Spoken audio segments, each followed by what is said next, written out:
नमस्कार। आज मंत्रिपरिषद ने 36 एजेंडों पर निर्णय लिया है। 36 एजेंडा। सर्वप्रथम सबसे महत्वपूर्ण एजेंडा जिस पर निर्णय लिया गया वह है बिहार राज्य विद्यालय अध्यापक नियुक्ति स्थानांतरण अनुशासनिक कार्रवाई एवं सेवा शर्त संशोधन नियमावली 2025 की स्वीकृति दी गई है। इसके तहत राज्य के जो निवासी हैं और साथ ही साथ जिन्होंने राज्य में मैट्रिक या अथवा इंटरमीडिएट परीक्षा उत्तीर्ण की है उनको प्राथमिकता देने का निर्णय लिया है। और इससे जो राज्य में जो हमारे छात्र छात्राएं पढ़ रहे हैं और यहाँ के मूल निवासी है उनको शिक्षा विभाग की नौकरियों में TRE 4 जो शिक्षा विभाग की टीचरों की बहाली है इसमें प्राथमिकता होगी और नौकरियों में इसमें प्राथमिकता होगी।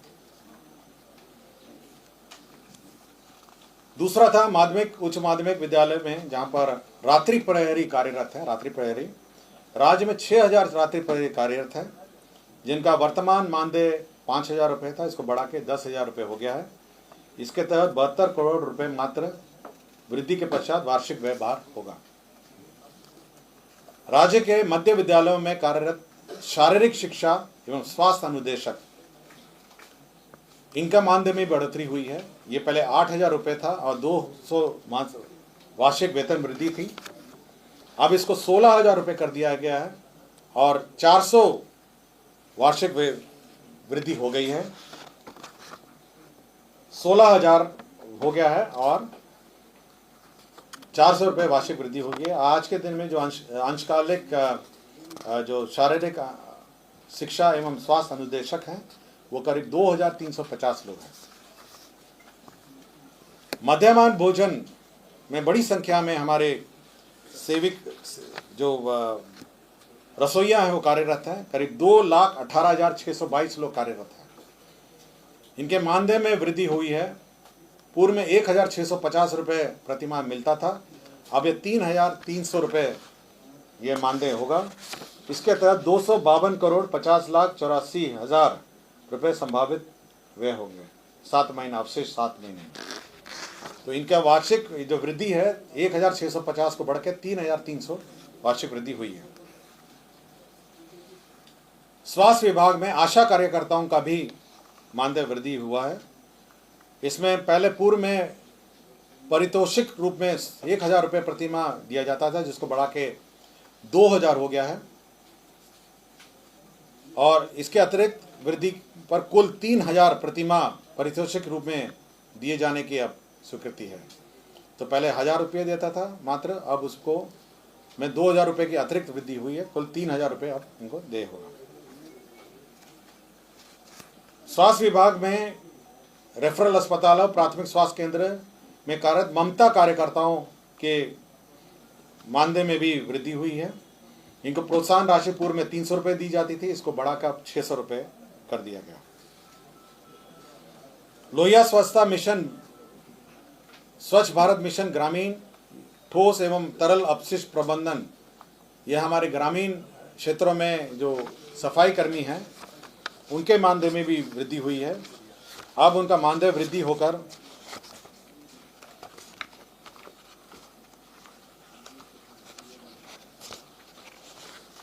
कुल मानदेय का वृद्धि होकर ये कुल 9,000 रुपये प्रति माह इनका मानदेय होगा। ये पहले ये स्वच्छता पर्यवेक्षक से अनुरक्षक हो गए 9,000 और अंशकालीन स्वच्छता कर्मी हो जाएगा 5,000 रुपये। तो 2 कैटेगरी के लोग थे। अंशकालिक स्वच्छता कर्मी को होगा 5,000 और अंशकालिक स्वच्छता पर्यवेक्षक से अनुरक्षक को 9,000 रुपये। मुख्यमंत्री डिजिटल लाइब्रेरी योजना की स्वीकृति हुई है। इसके तहत सभी विधानसभा क्षेत्रों में एक डिजिटल लाइब्रेरी कार्यरत रहेगा। इसके अंतर्गत 94 करोड़ 50,47,000 रुपये इसमें व्यय होंगे। इसमें 11 डेस्कटॉप कंप्यूटर होंगे और ये सामुदायिक भवन, पंचायत भवन और अन्य किसी भी स्थानीय स्थल पर पंचायत भवन, प्रखंड कार्यालय, नगर परिषद भवन, विकास भवन, कम्युनिटी लाइब्रेरी, सरकारी स्कूल, कॉलेज परिसर, यहाँ सभी में आपका डिजिटल लाइब्रेरी स्थापित होगा। 10 कंप्यूटर टर्मिनल होंगे और यहाँ पर जो बच्चे हैं वो आकर अपना डिजिटल लाइब्रेरी में अपनी पढ़ाई और अध्ययन कर सकेंगे।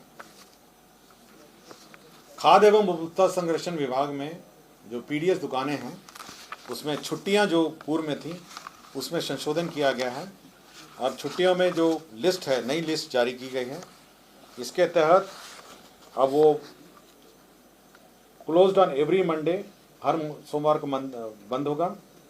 26 जनवरी, 15 अगस्त, 2 अक्टूबर, होली, छठ पूजा, दुर्गा पूजा, नवमी, दशमी और ईद में यह अब पीडीएस दुकानें बंद रहेंगी। अंतर्राज्यीय मार्गों पर लोक निजी भागीदारी पीपीपी मोड में बस संचालन का ये निर्णय लिया गया है और इसमें सभी बस जो हमारे प्रवासी हमारे भाई बंधु हैं उनको इंटर स्टेट बस का संचालन करने का निर्णय लिया है। इसके तहत जो पीक साइड रूट्स हैं उसमें 150 प्रति सीट एवं ऑक्स पीक साइड में 300 प्रति सीट प्रोत्साहन राशि दी जाएगी। 5 वर्षों को यह दी जाएगी और 36 करोड़ 35 लाख रुपए इसमें व्यय होंगे। सो पीपीपी मोड में इंटर स्टेट बस के लिए यह योजना है। 150 रुपीज़ पीक साइड के लिए प्रोत्साहन है और 300 रुपये ऑफ पीक साइड के लिए प्रोत्साहन है। उद्योग विभाग ने बहुत सारे औद्योगिक क्षेत्र के लिए जो भूमि अधिग्रहण है उसका निर्णय लिया है। इसके अंदर औरंगाबाद जिला अंतर्गत कुटुम्बा अंचल में 441 एकड़ का इसमें भूमि अधिग्रहण होगा यह औद्योगिक क्षेत्र के लिए। कटिहार जिला में कुल 252 एकड़ भूमि अधिग्रहण होगा, 252 औद्योगिक क्षेत्र के लिए। नालंदा जिला में हरनौत एवं चंडी अंचलों में कुल मिलाकर 524 एकड़ का भूमि अधिग्रहण होगा औद्योगिक क्षेत्र के लिए। इसके अंतर्गत 2 अरब 64 करोड़ 65 लाख रुपए 42,000 रुपये व्यय होंगे।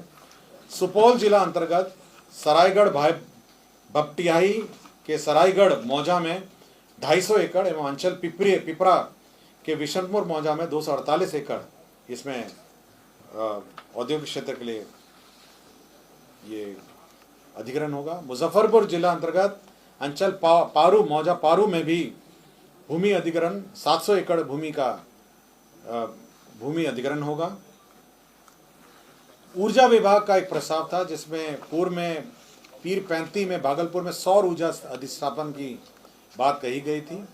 अब यहाँ पे 3/800 2400 मेगावाट का विद्युत परियोजना स्थापित करने के लिए लीज के सामान्य शर्तों पर 1 रुपये प्रति वर्ष के लीज पर 33 वर्षों के लिए विद्युत आपूर्ति करना में अवधि के आधार पर L1 रेट पर प्रति यूनिट 4.165 के दर से एवं फ्यूल दर 1.910 के दर से बिहार विद्युत विनियामक आयोग के अनुमोदन के अधीन विद्युत क्रय की स्वीकृति दी गई है। खान एवं भूतत्व विभाग में जमुई जिला अंतर्गत मैग्नेटाइड लॉ अयस्क के मजोस एवं भंटा संयुक्त कंबाइंड ब्लॉक की ई नीलामी के लिए जो रिजर्व जमा है वो निर्धारित की गई है। यह अनुमानित आरक्षित मूल्य 4,325 करोड़ निर्धारित किया गया है। निर्वाचन विभाग का विभिन्न मतदान केंद्र 90,712 में वेबकास्टिंग, विभिन्न चेक पोस्ट, मतगणना केंद्र पर कैमरा की निगरानी के लिए 154 करोड़ 30 लाख 25,000 रुपये प्रशासनिक स्वीकृति दी गई है। बिल्डिंग बाईलॉज में विभिन्न उपविधि में आंशिक संशोधन किए गए हैं जिसमें इंडियन ऑयल कॉरपोरेशन जो पेट्रोल पंप के लिए गाइडलाइन के अनुसार संशोधन किए गए हैं और नेशनल बिल्डिंग कोड के अनुसार भी संशोधन किए गए हैं। बिहार शहरी आयोजना स्कीम नियमावली 2025 इसकी स्वीकृति दी गई है। इसके अंतर्गत जो टाउनशिप निर्माण का रास्ता साफ हो गया है। इसमें विभिन्न क्षेत्रों में टाउनशिप का निर्माण होगा। उसमें कितना परसेंटेज इंफ्रास्ट्रक्चर में होगा, पार्क में कितना होगा, कॉमन एम्यूनिटीज़ में क्या होगा और रिजर्वेशन ऑफ लैंड क्या होगा, इसका निर्धारण किया गया है। अब जो नए सिटीज़ और छोटे टाउनशिप हैं अब ये बिहार शहरी आयोजना स्कीम नियमावली 2025 के आलोक में की जाएंगी। राज्य स्कीम मद में डॉक्टर भीमराव अंबेडकर आवासीय विद्यालय से अंचल नवीनगर औरंगाबाद में विद्यालय भवन 720 आसन का स्वीकृत होगा 65 करोड़ 80 लाख रुपए का। परिवहन विभाग का ही बिहार परिवहन क्षेत्र अशुलिपिक संभव भर्ती प्रोन्नति सेवानिवृत्ति स्वीकृत हुआ। कृषि विभाग का ही बिहार कृषि अधीनस्थ सेवा कोटि 5 पौधा संरक्षण संशोधन नियमावली 2025 स्वीकृत हुआ है। बिहार कृषि सेवा कोटि 1 शैया अंतर्गत समूह क और ख के पूर्व स्वीकृत पदों का आवश्यकता सब परिवर्तन और सृजन की स्वीकृति दी गई है। मद्य निषेध विभाग में भी योजनाओं की स्वीकृति दी गई। जो मद्य निषेध उत्पाद अधिनियम के अंतर्गत मामलों में त्वरित निष्पादन के लिए सहरसा न्याय मंडल और नालंदा न्याय मंडल में एक अतिरिक्त जिला एवं अपर सत्र न्यायाधीश की स्वीकृति दी गई है।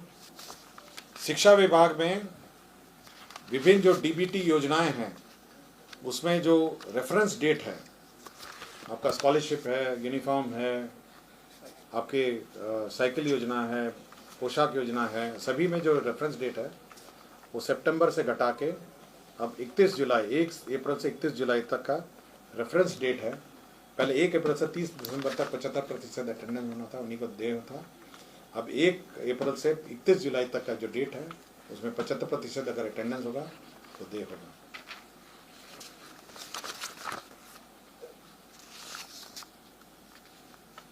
सूचना प्रौद्योगिकी का एक प्रस्ताव था जिसमें सीडैक में वॉइस मैसेजेस भेजने के लिए 50,09,070 रुपये का सीडैक से करारनामा किया था, उसका पोस्ट फैक्ट अप्रूवल है।